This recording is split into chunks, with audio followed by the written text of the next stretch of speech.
C'est avec une très grande joie d'entrer en nouveau dans votre foyer.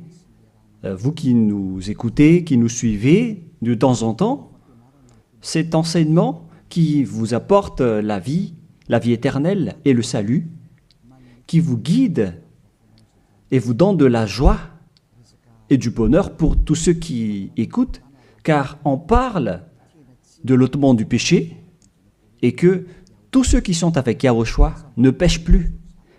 C'est le bonheur exceptionnel et c'est la grande paix pour vous d'être à ses côtés.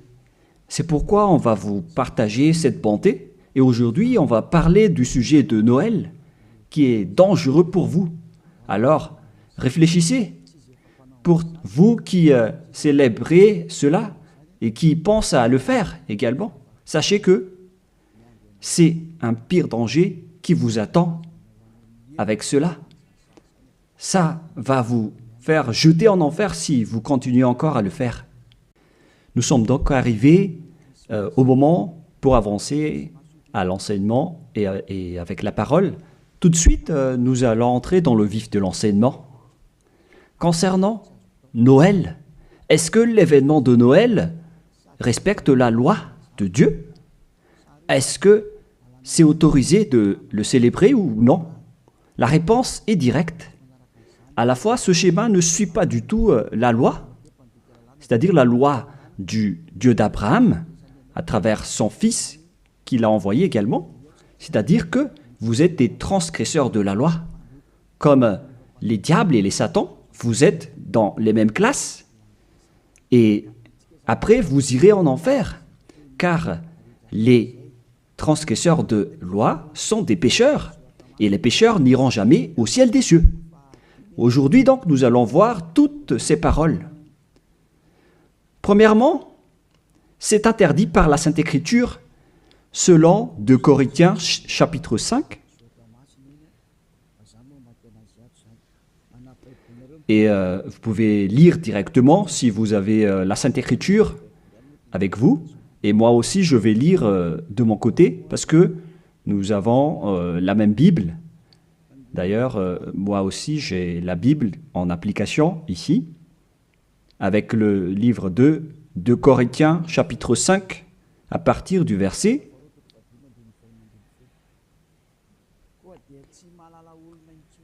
au verset 16. 2 Corinthiens, chapitre 5, verset 16. Aussi, désormais, nous ne connaissons plus personne selon la chair. Et si nous avons connu Yahushua selon la chair, à présent, nous ne le connaissons plus de cette manière. On ne doit plus alors le connaître ainsi. C'est interdit de le connaître selon sa chair. Je parle bien de sa chair, car lorsqu'il est né, il est né en tant que chair. Un enfant est né pour nous. Vous connaissez bien ce schéma. On parle d'un enfant et non pas d'un esprit. On n'a pas dit que c'est un esprit qui est né pour nous. Ce qui a été dit, c'est que c'est un enfant qui est né pour nous. Et la Sainte Écriture dit qu'il a vraiment pris la forme de la chair, que nous allons d'ailleurs lire dans le livre de l'Hébreu, et nous allons encore y revenir après. Mais nous allons lire d'abord Hébreu 2, 11.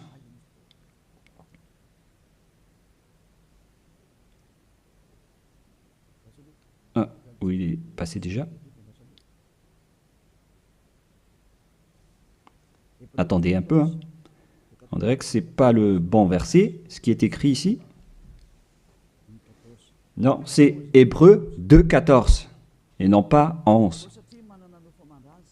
Voilà, verset 14 et non pas 11. Puis, donc, les enfants ont eu un partage le sang et la chair, lui aussi y a participé également afin de briser par sa mort la puissance de celui qui a l'empire de la mort, c'est-à-dire le diable. Donc le Fils du Très-Haut a également pris le sang et la chair comme un enfant. Sa naissance est donc une naissance de chair. Il est né dans la chair. Il a pris la forme de la chair. Et cette chair qu'elle a pris à l'époque, c'est de la chair du péché. Car normalement, un être du ciel des cieux ne descend pas tout simplement ici sans raison. Même les anges peuvent être visibles ou invisibles en fonction de leur mission. Mais le Fils du Très-Haut, qui ne devait pas venir ici, il a sa forme spéciale venant du ciel des cieux, mais puisqu'il devait venir ici, donc il a dû prendre la chair humaine qu'il a vêtue en tant que chair de péché. C'est-à-dire que la chair de Yahushua, c'était de la chair de péché, où il y a plein de péchés. Il n'est pas un péché, mais c'est la chair qu'il a vêtue qui est la chair de péché. Donc si on regarde la chair qu'il a vêtue, on voit vraiment que c'est de la chair du péché. Et nous allons d'ailleurs voir la parole de Dieu à ce sujet. Nous allons encore lire ce verset avant de revenir à la première. Donc, Romains, chapitre 8, au verset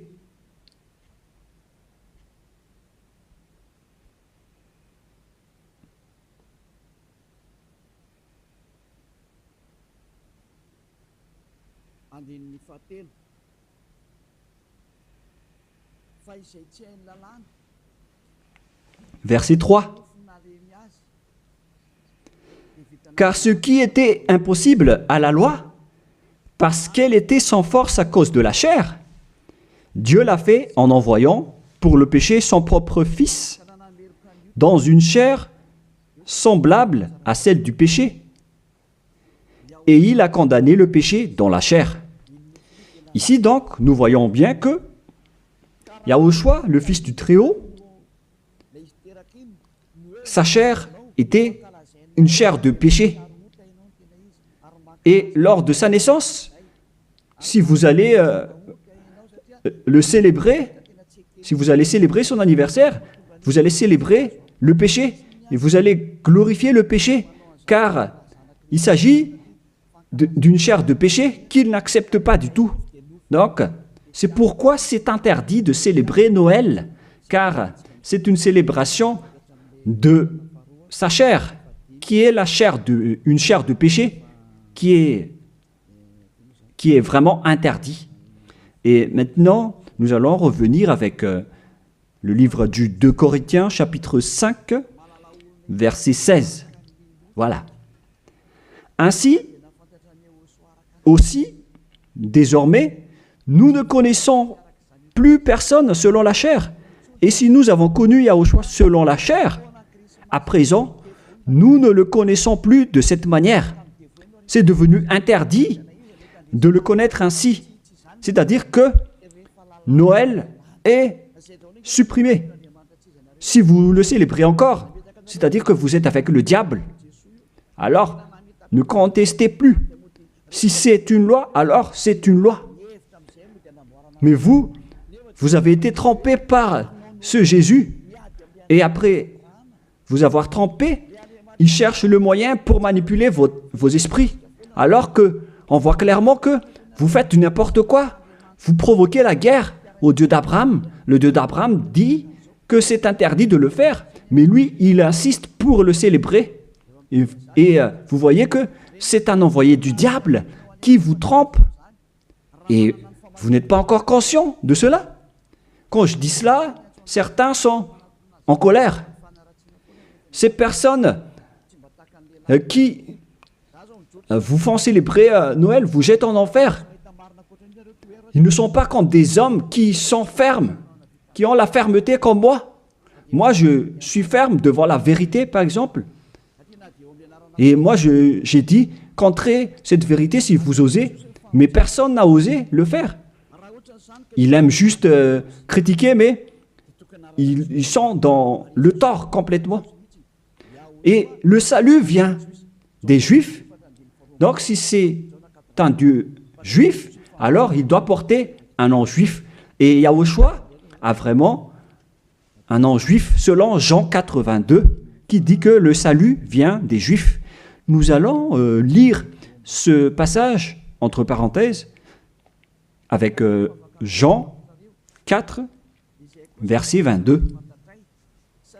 Vous adorez ce que vous ne connaissez pas? Nous adorons ce que nous connaissons, car le salut vient des Juifs. Donc, ce Sauveur est juif.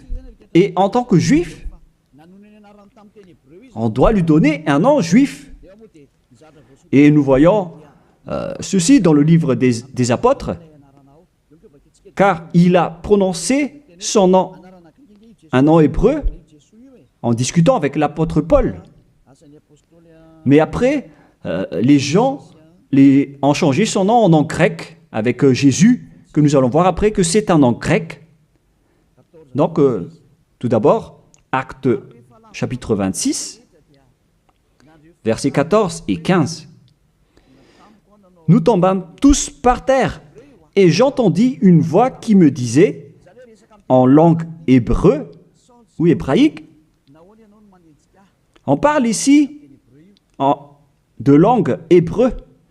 Saul, Saul, pourquoi me persécutes-tu? Il discutait donc en hébreu. Il te serait dur de regimber contre l'aiguillon. Qui êtes-vous, Seigneur? M'écriai-je. Et le Seigneur dit, je suis Yahushua que tu persécutes. Ici donc, la discussion entre le Fils de Dieu et l'apôtre Paul se faisait en langue hébreu. Et donc, lorsqu'ils vont prononcer le nom, est-ce qu'il est possible qu'ils vont prononcer le nom en malgache? Je vous pose la question. Parce que Jésus ou Jesus, c'est une langue française ou malgache. Parce que le nom d'origine devait être le nom hébreu, comme les anges ont annoncé à Maria. C'est un nom hébreu. Et en tant que nom hébreu, on ne doit pas changer ce nom. Nous allons d'abord parler de ça en petite parenthèse, en vous disant que vous avez déjà été frappé depuis le nom. Vous avez eu des faux noms. Et au final, vous célébrez aussi Noël, alors que c'est vraiment tabou, c'est vraiment interdit. C'est inacceptable devant le Père Yahva. La preuve, lorsque vous célébrez Noël, les bars sont pleins. Vous dites que vous célébrez votre Dieu et vous êtes dans les bars, vous buvez dans les bars et vous faites des balles de jeûne. On voit que vous n'êtes pas du tout avec le Dieu d'Abraham, vous êtes avec un autre faux Dieu. Vous êtes guidé par le diable et vous n'êtes pas du tout conscient. Encore. Vous provoquez la colère du Dieu d'Abraham et vous ne vous cassez pas la tête. Vous continuez dans le mauvais sens. On continue la parole. Tout d'abord, le nom de ce Fils du Très-Haut est un nom juif. Il vient des Juifs. Lorsqu'il a discuté avec Paul, ils ont discuté en langue hébreu. Donc, c'est clair que c'était un nom hébreu qu'ils ont prononcé et non pas un nom français, anglais ou autre nom. Deuxièmement.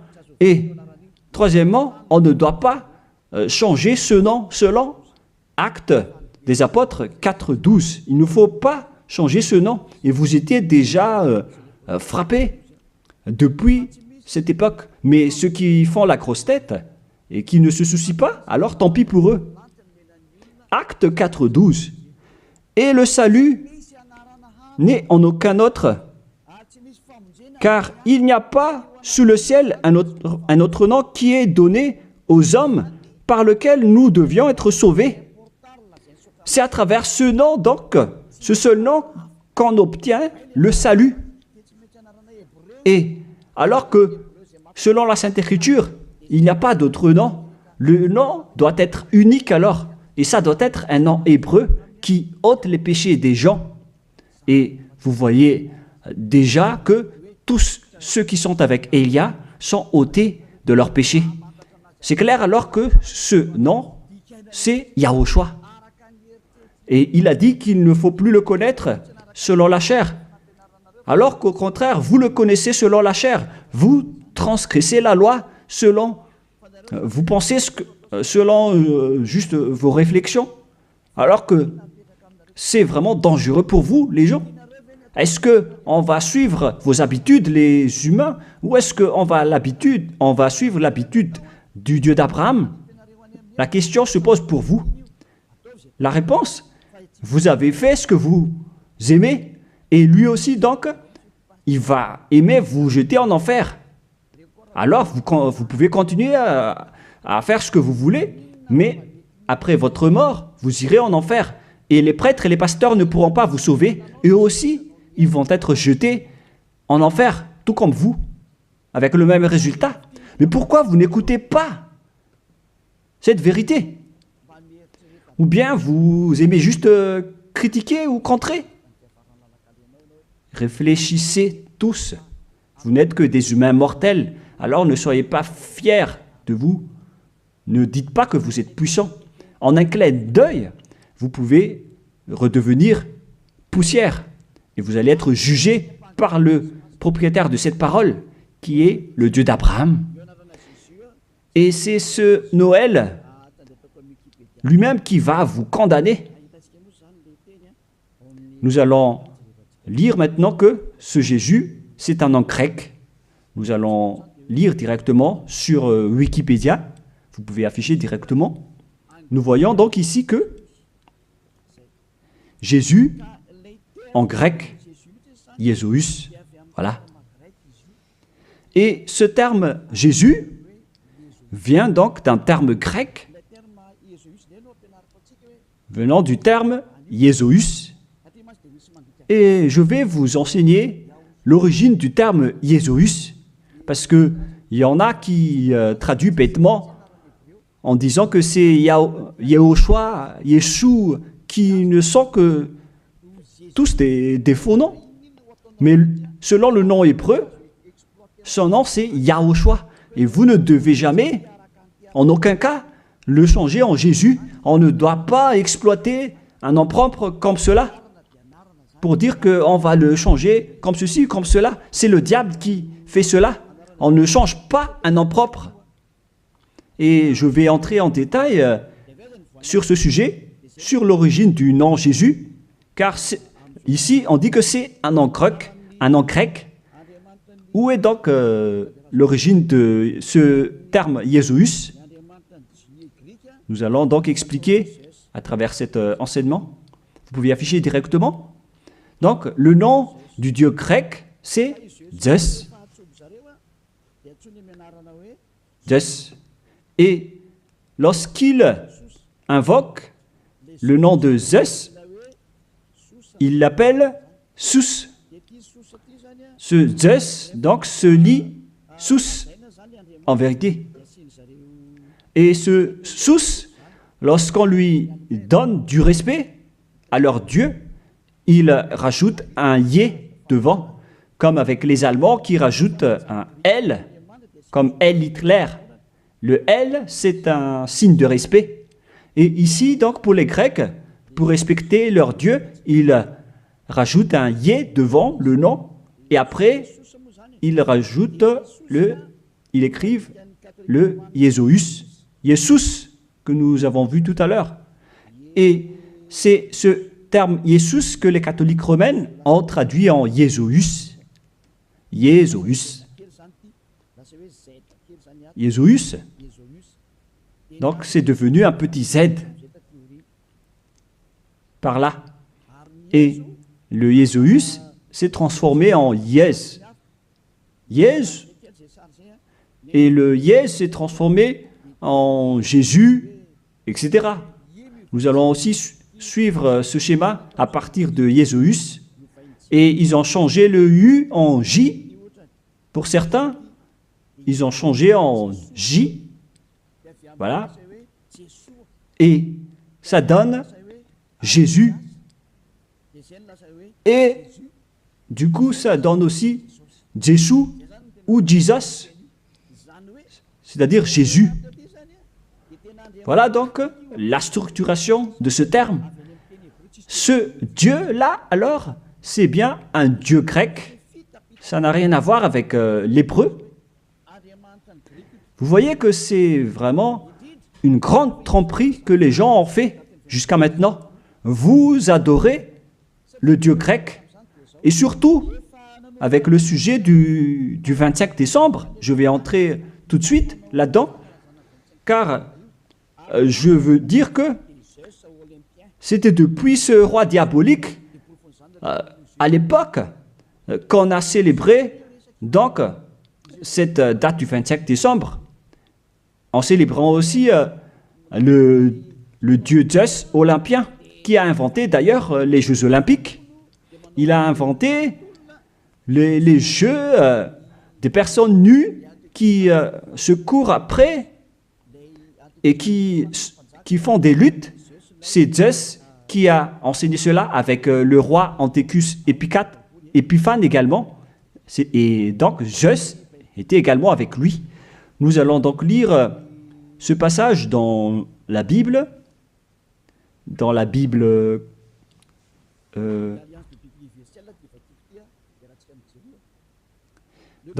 l'Alliance biblique universelle que je vais lire. Le 15e jour du mois de Casleu, l'an 145, le roi fit construire l'abomination de la désolation sur l'autel. Il construit aussi des autels dans la ville de Juda. On voit aussi donc ce verset dans le livre de 1 Maccabée, chapitre 1, verset 54 pour une autre version, et verset 57 pour une autre version. Donc, si vous avez le livre du Maccabée dans la Bible catholique, je vais relire encore une fois chez moi, et vous voyez sur l'écran en langue malgache, qui est plus convenable, mais le voilà. 1 Maccabée, chapitre 1, verset 57 pour une autre version, et pour une autre version, c'est verset 54. Et donc, on a aussi le verset 57 pour l'autre version. Le voilà. Le 15e jour du mois de Casleu, l'an 145, ils construisirent l'abomination et de la désolation sur l'autel des holocaustes. Ils construisirent aussi des autels dans les villes de Juda, alentour. Quel est alors le rapport de cette histoire avec ce que je dis ici? C'est que il y avait un roi qui a provoqué la guerre au Dieu d'Abraham, qui a profané son temple, qui a fait des abominations dans le temple. Et cet homme, il est entré dans le temple de Jérusalem à la date du 15 du mois de Casleu, et il a construit des autels, des holocaustes dans ce temple. Et avec ces autels, il va pratiquer des sacrifices d'holocauste. Et après, à la date du 25 décembre, il est encore entré là-dedans, dans le temple, en faisant des holocaustes. Ce que je veux dire, c'est que c'est ce Antiochus IV Épiphane qui est le propriétaire de cette fête. La preuve, le dimanche de l'Épiphanie que vous célébrez tous ensemble, que ce soit les protestants ou les catholiques, vous célébrez tous le dimanche de l'Épiphanie. Cet événement vient du nom du roi Antiochus IV Épiphane. Dans le 1 Maccabée, chapitre 1, verset 11, « De ces rois sortit une racine d'iniquité. » On parle ici d'un roi grec, Antiochus Épiphane, fils du roi Antiochus, qui avait été à Rome comme otage. Donc, selon ce schéma, ce Antiochus IV, Épiphane, c'est un roi grec. Et ce roi est entré dans le temple. Et lors du 14e jour déjà, où on va préciser, pour ne pas faire une erreur, nous allons bien préciser, car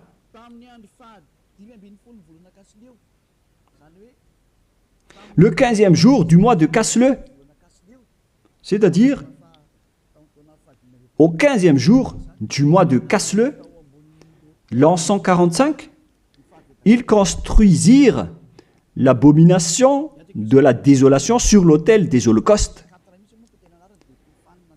C'est Antiochus IV Épiphane donc, qui a fait cela. Antiochus IV veut dire qu'il est au 4e rang, des rois plutôt. Mais on lui distingue avec le nom d'Épiphane, avec le dimanche de l'Épiphanie que vous célébrez. C'est-à-dire que cette fête appartient à Antiochus IV Épiphane. Voilà ce que ça veut dire.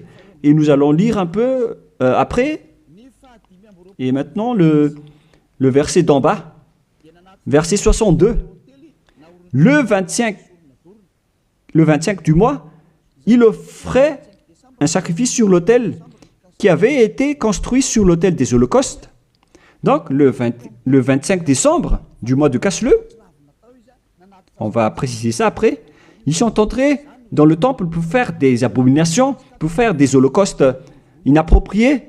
C'est-à-dire que cet homme, Antiochus IV Épiphane, qui est le diable en personne, il a profané le temple du Père Yahva lors de la date du 25 décembre. C'était une date qui a rendu en colère et énervé le Père Yahva, cette date du 25 décembre que vous célébrez tous. Et cela est prouvé par le dimanche de l'Épiphanie que vous célébrez après le 25 décembre. C'est pour prouver que vous célébrez Épiphane et non pas le Fils du Très-Haut. C'est le diable qui est derrière tout cela. Et vous êtes jugés par ce dimanche de l'Épiphanie qui parle de la fête d'Épiphane. Et vous êtes tous attrapés et piégés par cela. Vous avez rendu en colère le vrai Dieu en rendant gloire au diable d'Antiochus IV Épiphane, car c'est lui qu'on célèbre à ce sujet. Nous allons lire ce passage et merci de bien préciser dans votre livre, car il y a une explication de ceci dans 1 Maccabée, chapitre 1, verset 54, dans une autre version, et 57 ou 59, et verset 62. Le 25e du mois, ils offraient un sacrifice sur l'autel païen qui avait été construit sur l'autel du temple des holocaustes.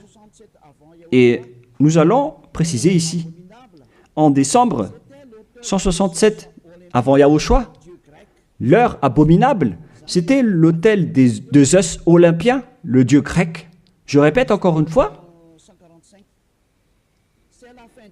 Kislev en l'an 145, c'est la fin décembre 167 avant Yahushua. L'heure abominable, c'est l'autel de Zeus Olympien, dieu grec.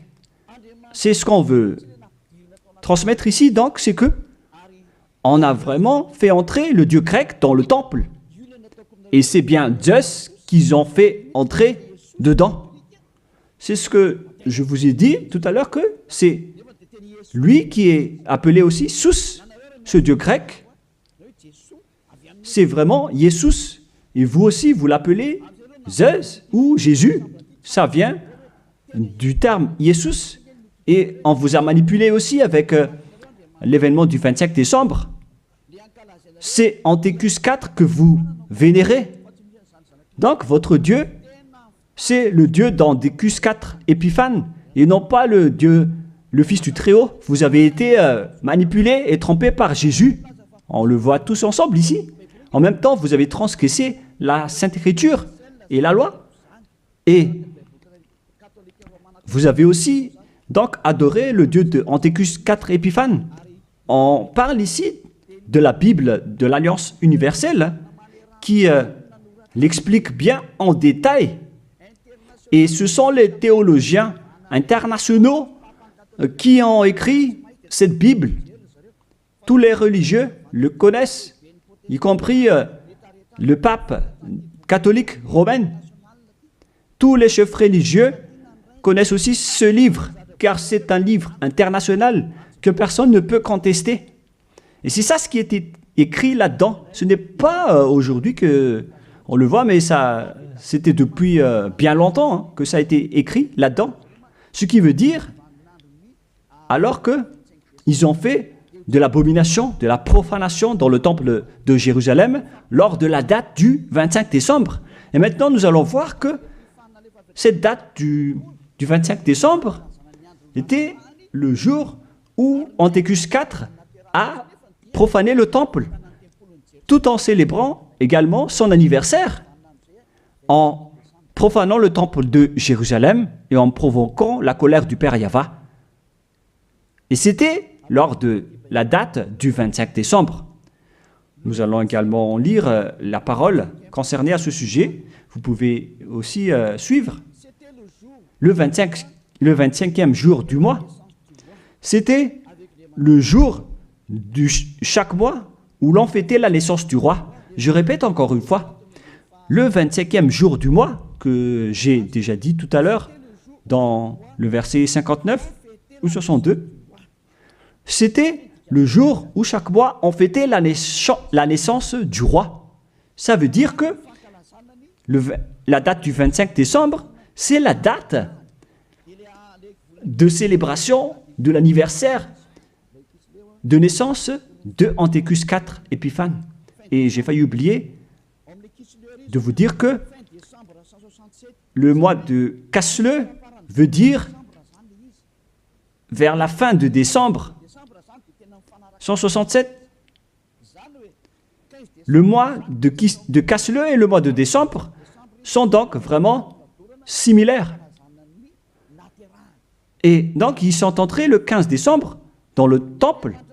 Et le centre de la fête, c'était le 25 décembre, l'anniversaire de Antiochus IV Épiphanes. Et ce qui a rendu vraiment gravement en colère le Père Yahva, c'est suite à l'entrée du dieu grec Zeus dans le temple également, lors de cette date, ils ont apporté des holocaustes pour Zeus à la date du 25 décembre dans le temple du Père Yahva. Ils ont osé faire entrer des holocaustes abominables pour Zeus dans le temple du Père Yahva lors de la date du 25 décembre. Et cette date, c'était la date de la célébration de l'anniversaire de ce roi, et non pas celui du fils du Très-Haut. Vous avez tous été trempés. C'était l'anniversaire de naissance de Antiochus IV Épiphanes. La preuve, vous célébrez le dimanche de l'Épiphanie, 2 semaines à peu près, la date du 25 décembre. Moi, je ne connais pas ça parce que je ne le célèbre pas, mais ça existe vraiment. Expliquez-moi alors, qu'est-ce que ça veut dire le dimanche de l'Épiphanie? Parce qu'il n'y a qu'un seul nom dans la Sainte Écriture, et c'est le nom de Antiochus IV Épiphanes. C'est clair alors que si vous célébrez le dimanche de l'Épiphanie, c'est que vous avez célébré l'anniversaire d'Antiochus IV Épiphanes, qui a Zeus comme Dieu, que vous avez changé en Jésus après. Donc, vous avez célébré l'anniversaire de Antiochus IV Épiphanes d'abord, et non pas celui du Fils du Très-Haut. Et à la fin, vous clôturez la fête avec le dimanche de l'Épiphanie. Vous célébrez tous cette date. Et maintenant, vous n'allez pas être encore conscient. Et vous allez encore duper les gens, vous les religieux. Vous avez vu la grosse erreur de ces religieux. Et pourquoi vous n'êtes pas encore conscient? de ce système religieux qui n'est plus correct. C'est carrément déjà détruit. C'est le diable qui vous manipule. Ils ont changé jusqu'au vrai nom de ce Dieu. Tout ça vous dit que vous n'êtes pas du tout avec le Dieu d'Abraham. Ça n'existe pas. Enlevez ça de votre tête. Si vous étiez déjà avec le Dieu d'Abraham, vous auriez déjà dû être ôté de vos péchés, comme ceux qui sont avec Élia. Mais c'est pourquoi les gens détestent Élia, car Élia attire les gens pour être ôtés de leurs péchés. Et les autres sont en colère, car leur liberté sont empêchées. Et c'est pourquoi ils disent de ne pas toucher à leur religion. Mais de quelle religion vous parlez? Qu'est-ce que vous devez suivre? Celui qui ôte les péchés ou celui qui n'ôte pas les péchés? Faites votre choix, mais la Sainte Écriture dit que il faut croire à celui qui ôte les péchés, c'est-à-dire Yahushua. On parle de celui qui ôte les péchés. À vous de réfléchir. Mais après, on vous demande de célébrer le dimanche de l'Épiphanie. Mais c'est quel événement? Et je répète encore que c'est la suite de l'événement de l'anniversaire d'Antiochus IV Épiphane. Car lors de cette date, vous avez aussi glorifié le dieu grec Zeus, Jesus, après, ou Jesus, selon les Anglais, Jésus pour les Français. Vous avez donc tous célébré le dieu grec en célébrant aussi l'anniversaire de Antiochus IV Épiphane et non pas celui de Yahushua. Le Fils du Très-Haut n'avait pas cette date de naissance. C'est pourquoi ce Jésus est vraiment un grand imposteur. C'est vraiment une grande tromperie qu'il a fait. Et vous n'allez pas encore être conscient que ce Jesus ou Jésus ne vous ôte pas les péchés. Et sachez que les pécheurs n'iront jamais au ciel des cieux. Car si c'était possible, alors le diable aussi aurait eu l'occasion et l'opportunité d'aller au ciel des cieux. Alors que les diables sont les chefs des pécheurs. Et ils n'iront jamais là-bas. Alors soyez conscients. Vous avez été trompés. Le Dieu que vous adorez, c'est le Dieu d'Antiochus IV Épiphane. Le Dieu Zeus. Et en l'an 2000, je ne me souviens pas précisément, la flamme olympique est arrivée à Madagascar.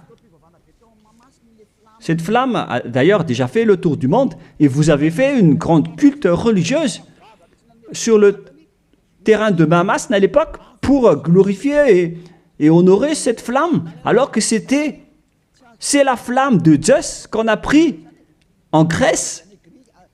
Vous ne pouvez pas nier cette parole, ça a existé, hein. C'est la réalité. Vous avez pris cette flamme en Grèce sur le mont Olympe qui a le feu qui ne s'éteint pas jusqu'à aujourd'hui. Il parle de la présence de Zeus. On a pris cette flamme là-bas et on l'a amenée à Madagascar. Et toutes les églises, les protestants, les catholiques, ainsi que les petites églises, se sont réunis pour faire une culte de prière ensemble à ce moment-là. Mais moi, j'ai dit que vous faites n'importe quoi. C'est une erreur que vous faites. Et tout le monde a reculé après. Et ils ne l'ont plus osé le faire.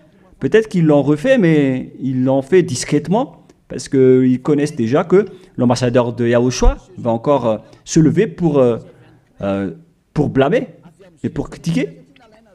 Mais cela prouve que cette flamme vient du mont Olympe, le montagne de feu. Et ils ont pris donc cette flamme là-bas, car Antiochus IV Épiphane, il a créé les Jeux Olympiques avec les jeux de lutte, avec des personnes nues. C'est Antiochus IV Épiphane qui les a créés et qui les a enseignés. Il est le leader de ce genre de jeu. C'est pourquoi la majorité des sports se pratiquent nus, car c'est lui qui a inventé cela. C'est pourquoi on parle de Jeux olympiques. Ça vient du mont Olympe en Grèce, et c'est Zeus qui est dedans, que les Grecs ont appelé Jésus, Jésus pour les catholiques, et Jésus, au final, celui que vous adorez. Donc, vous adorez Zeus. C'est Zeus qui est votre chef. Et après, je ne me souviens plus si c'était en 2004 ou 2006, vous avez emmené la flamme olympique ici. Vous avez fait une grande fête au terrain de Mamas, qui a créé une grosse embouteillage comme pas possible. Ici à Tananarive, ça a vraiment été trop. C'était une grande folie. Ça prouve donc que votre Dieu, c'est Zeus. Car s'il n'était pas votre Dieu, alors vous n'aurez pas dû faire de la prière ensemble avec cette flamme olympique. Alors c'était la preuve que vous priez le Dieu Zeus, qu'on appelle également Sus ou Jésus, et au final Jésus ou Jesus. Qu'est-ce que vous allez encore dire face à cela? Alors, osez dire que on n'a pas fait une culte, on n'a jamais fait de culte à Mamas, en disant que j'invente tout ça. Bah, là, c'est trop de mensonges si vous osez encore dire cela. Parce que là, on parle vraiment de la flamme olympique qui vient du mont Olympe en Grèce. Et ensuite, le Dieu qui est propriétaire de cette flamme, il s'appelle Zeus, que vous appelez aussi Jesus ou Jésus, avec les autres appellations que j'ai déjà expliquées. Et l'homme qui l'a vénéré, c'est Antiochus IV Épiphane. Ils sont dans le même camp. Alors que vous, les religieux et vos fidèles, vous avez prié ensemble avec cette flamme olympique. C'est-à-dire que vous avez le Dieu, vous avez comme Dieu le Dieu grec jusqu'à la fin. Alors, restez toujours là-dedans et vous allez voir. Vous célébrez déjà l'anniversaire de Antiochus IV Épiphane et non pas la naissance du Fils de Dieu. Et la dernière preuve, c'est le dimanche de l'Épiphanie. Qu'en est-il du dimanche de l'Épiphanie que vous célébrez? Le dimanche de l'Épiphanie, c'est la clôture de la fête. Ça a commencé le 15 décembre. Le centre de la fête, c'est le 25 décembre, l'anniversaire d'Antiochus IV Épiphane. Et il clôturait la fête avec le dimanche de l'Épiphanie. Lorsque un roi fait la fête, ça dure en moyenne 1 mois ou un peu plus, ou un peu moins, mais ça peut être plus. Donc, ils ont commencé le 15 décembre, le centre de la fête se déroulait le 25 décembre, et après ils ont terminé avec le dimanche de l'Épiphanie. C'était donc vraiment l'événement de la fête de Antiochus IV Épiphane. Est-ce que vous allez encore contester cela? Soyez conscients que ce Jésus n'est pas un vrai Dieu. Il vous rend pécheur. Il vous tend toujours une piège, des pièges. Vous entrez encore dans des pièges. Surtout avec ceux qui suivent les pays qui adorent ce Jésus. Il les frappe vraiment, il les punit. Il les punit vraiment comme ce qui se passe ici à Madagascar, avec les faux chrétiens. C'est vraiment incorrect ce que vous faites. Et vous êtes tous en train d'être jetés en enfer par ce Jésus. Si vous n'êtes pas encore conscient, tant pis pour vous, mais si vous voulez être sauvé, rapprochez-vous de Élia. Si vous voulez être libéré, alors suivez Élia. Suivez-moi et vous allez être libre. Et vous irez au ciel des cieux. L'objectif, c'est de ne plus jamais pécher. Mais hélas, vous ne pouvez pas entrer dans ce chemin car vous êtes des pécheurs. Selon Apocalypse 21-27, et les impurs et les souillés n'y entreront jamais. dans Apocalypse et on regarde tous à travers l'écran. Pour vous qui pleurez à rester pécheurs, voilà la réponse pour vous dans Apocalypse 21-27. Ça ne marche pas? Bon, il faut réparer rapidement alors.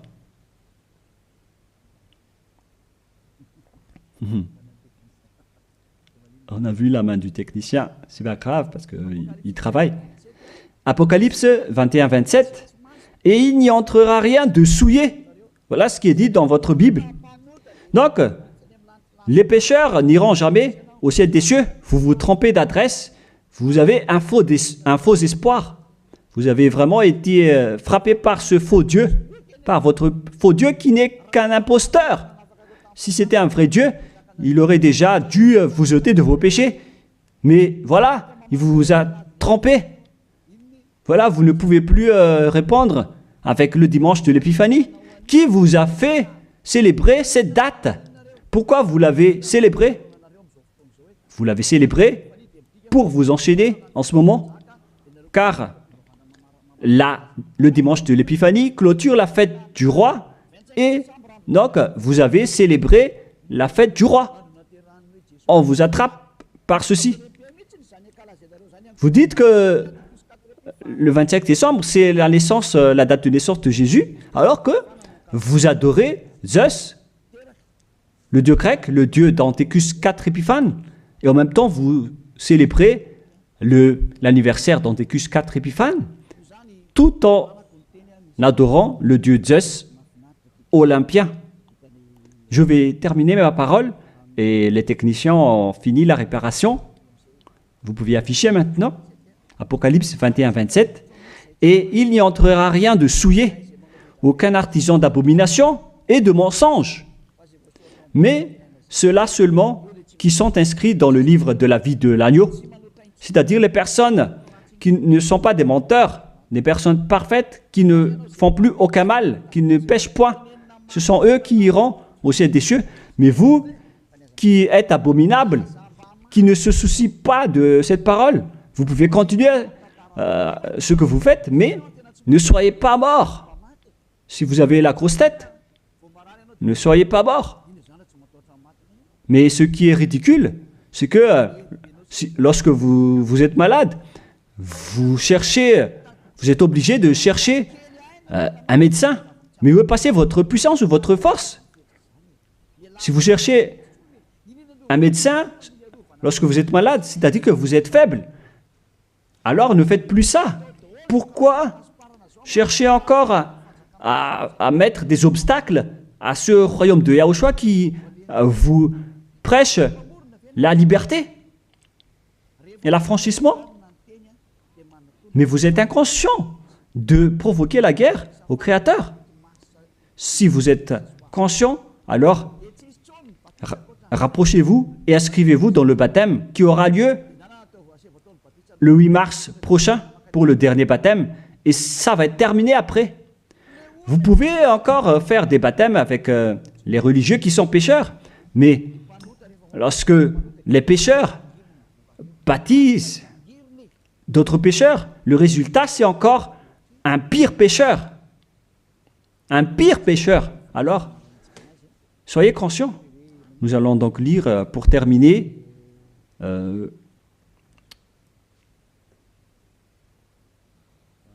voilà.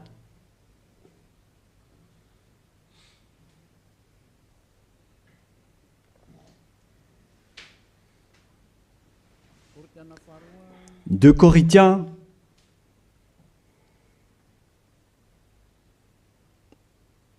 chapitre 5, verset 16. Vous pouvez afficher directement. Voilà.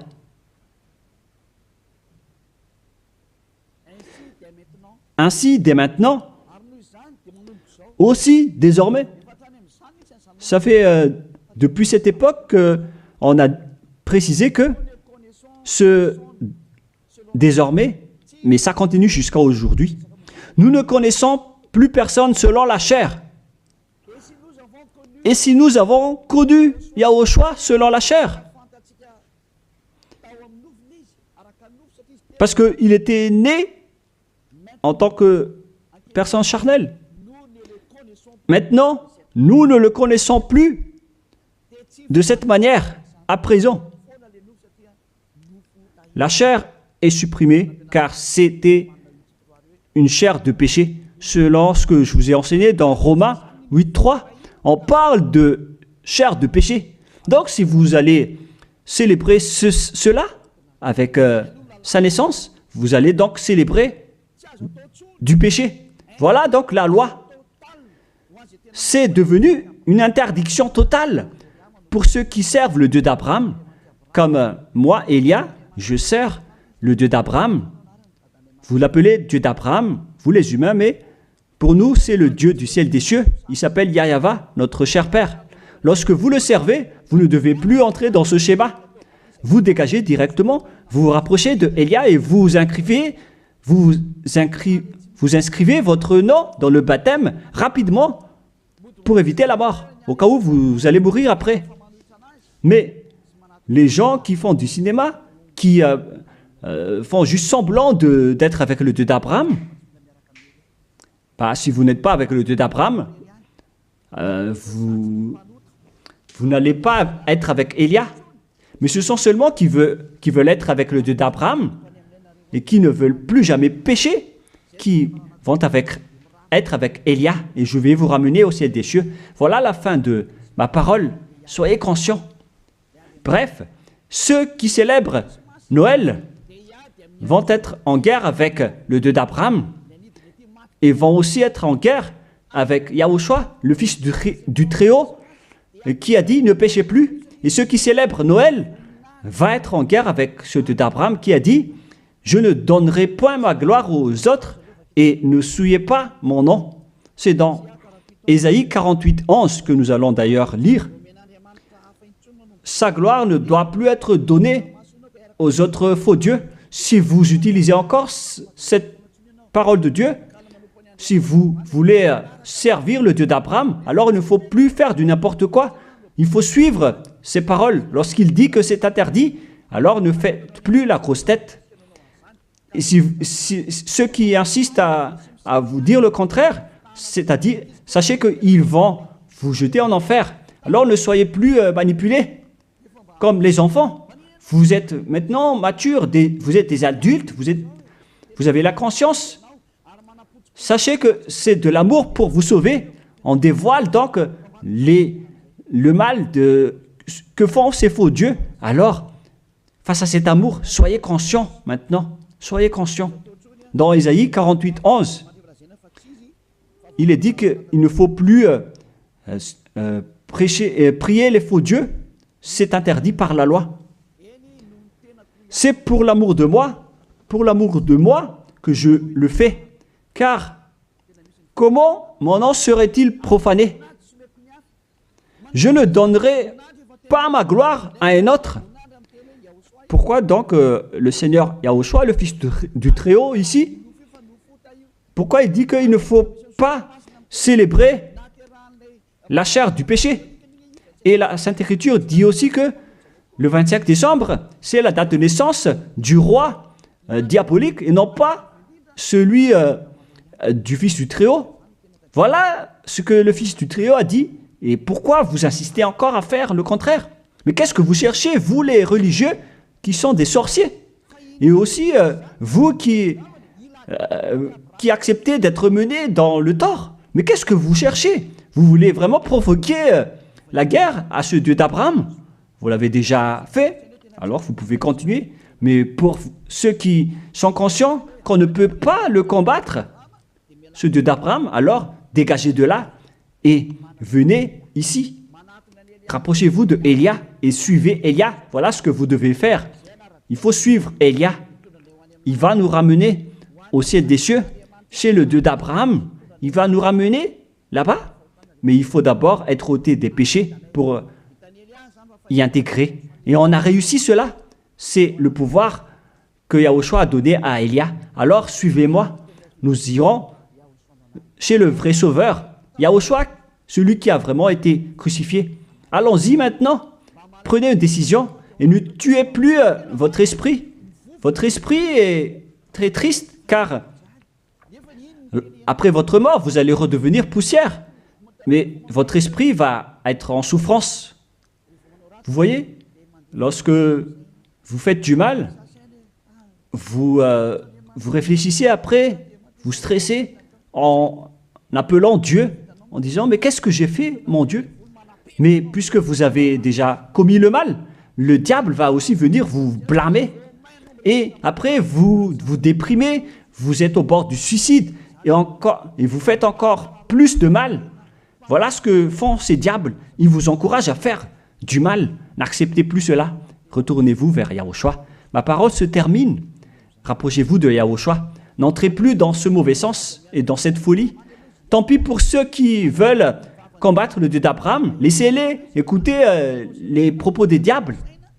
Mais vous qui êtes conscients que ces faux dieux vous rendent pécheurs, ainsi que les religieux qui vous disent vous pouvez commettre des péchés, il faut juste demander pardon après. Tout ça transgresse toutes les lois du vrai Dieu. Si vous ont déjà tué, alors dégagez de là et suivez Élia.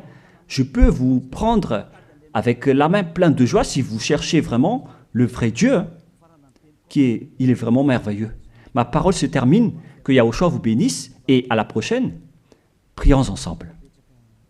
Merci infiniment, Père Yahva. C'est vraiment de l'amour, cette parole venant de toi. Tu fais connaître aux gens la vérité. Tu as dévoilé clairement la grande tromperie pour ce monde, car le monde aussi te provoque énormément. Alors, c'est juste que tu envoies les châtiments. Avance la récolte, Père, et avance ta parole et ton châtiment sur cette terre, car le moment est venu. On a déjà annoncé les avertissements, mais personne ne se soucie. Ta décision est méritée. Père Yahva, il mérite d'être châtié. Il ne s'agit pas d'une récolte pour le ciel des cieux, mais un châtiment d'après ce qu'ils ont fait. C'est le jour de la vengeance, Père. Mais tous ceux qui veulent fuir ce danger, Père, qu'ils sortent de là et qu'ils se rapprochent de Élia, car je vais les ramener auprès de toi, Père Yahva et Yahushua. Faites en sorte qu'ils me trouvent, même s'ils sont à l'extrémité de la terre. Faites en sorte qu'ils se tournent vers Élia. Je suis déjà là. Tu m'as déjà envoyé pour les envoyer vers toi, pour les regrouper, pour les ramener vers toi. Gloire à toi, Père Yahva. Gloire à toi, Yahushua. Bénis alors cette parole pour qu'elle touche le cœur de chacun, pour qu'il sache que c'est le salut, mais pas un jeu. Merci, Père Yahva. Au nom de toi, Yahushua, je fais toutes ces prières. Alléluia. Amen. Merci à tous d'avoir suivi la parole et l'enseignement. Au revoir. Au revoir tout le monde.